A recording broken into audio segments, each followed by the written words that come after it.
बाकी सगळा हिंदू मारलाय त्या लोकांनी.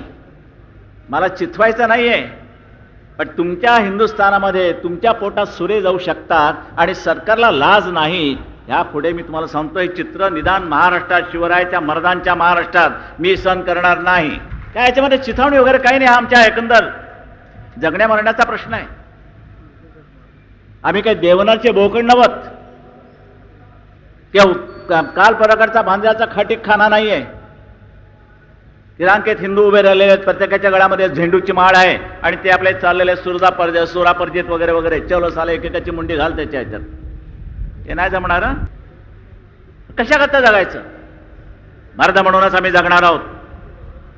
आणि या मर्दांच्या बाबतीत म्हणाल तर या मर्दांशी टक्कर घेण्याची कोणी हिंमत करता कामा नये. असं दृश्य साऱ्या हिंदुस्थानात उभं राहिलं पाहिजे. आणि ते चित्र मी हिंदूंच्या रूपानं, हिंदुत्वाच्या रूपानं उभं करतोय.